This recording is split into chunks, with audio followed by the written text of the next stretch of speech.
y'all.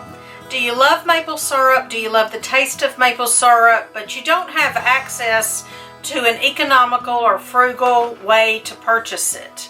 It can be very costly, so I want to show you a way to stretch your dollars a little bit by making your maple syrup last a little longer. Well, welcome to Heritage Ways. I am Miss Katie. Here at Heritage Ways, we share videos about home, heritage, and hope. And this video today is about home and heritage. I want to tell you how you can make your maple syrup last longer by making another syrup to add with it. I want to tell you what you can keep it in. I want to give you some other options for flavors.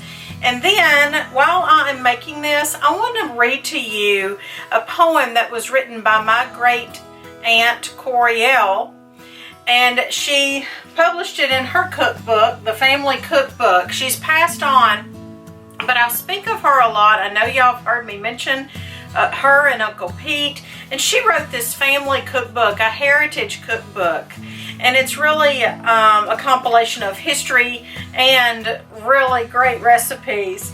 She wrote a poem that tells about a little bit about our family heritage when it comes to maple syrup.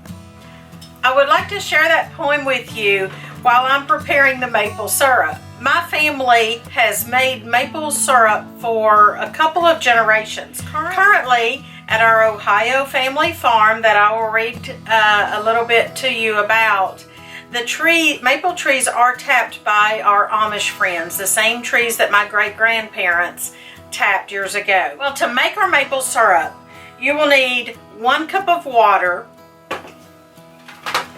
and 2 cups of sugar. I use 1 cup of brown sugar, 1 cup of organic pure cane sugar, but you can use 2 cups of white sugar if that's what you want to use. 1/4 teaspoon of maple flavoring. I try to get the real maple extract, and this did come from mountain maple trees, it says.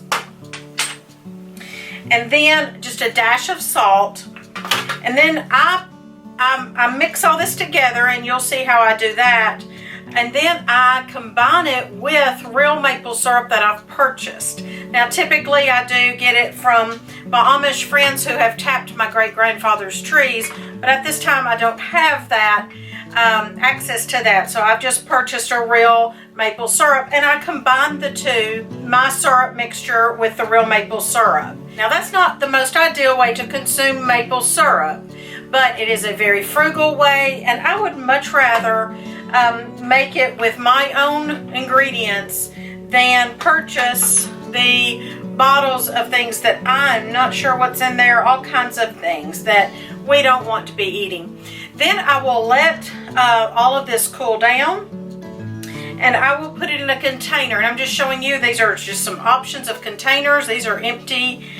You can put it in a jar. You can store it in a plasticware. You need to store it in the refrigerator because it will mold. Real maple syrup does mold. Now, a side note, if real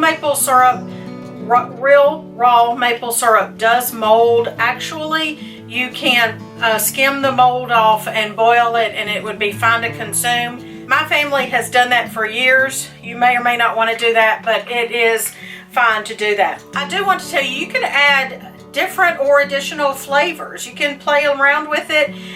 Instead of using the maple extract, you can use, there's lemon. Does that sound good? You could use almond. You could use caramel extract or a combination.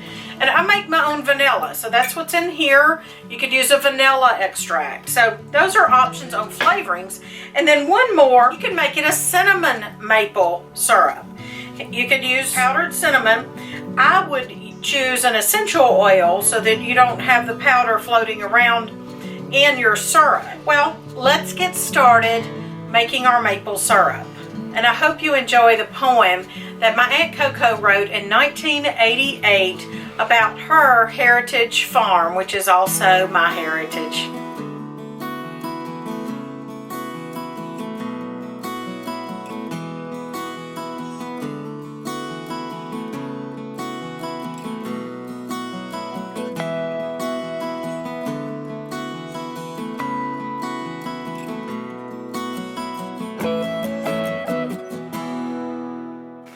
Maple Dell Farm. The family moved from Scioto to Morrow County in the spring of 1921. For Mom and Dad, 'twas a gigantic task, but for us kids it was so much fun.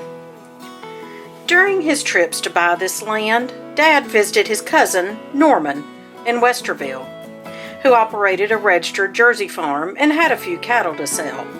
Dad bought a little registered Jersey calf, whose name was Bonnie Dell, and as the wagons came through here to Morrow County, they brought her along as well. This farm boasted of the best maple grove in this part of the region and produced hundreds of gallons of maple syrup in any normal spring season. Of course, after things got settled down and chaos was turned into pleasure, the folks began thinking of what they might call this land that became their treasure. Since the herd was founded on Bonnie Dell and the maple grove the outstanding charm, to them it seemed destined the land should be known as their beloved Maple Dell Farm. From then and on it has ever been, and Dad proudly painted it on the barn, where it is seen today in memory of those who made it our legacy, our Maple Dell Farm. Coriel Merwin Roush, 1988. Well, thanks for joining us today for a little bit of my family heritage regarding maple syrup, as well as my heritage and tradition of trying to be as frugal as possible. This is one way to make your maple syrup last a little longer and stretch it as far as you can. So I hope you enjoyed Aunt Coco, as I called her, Aunt Coco's poem about Maple Dell Farm, and you learned how to still enjoy maple syrup on a budget. Y'all have a great day, and come back and see me next week.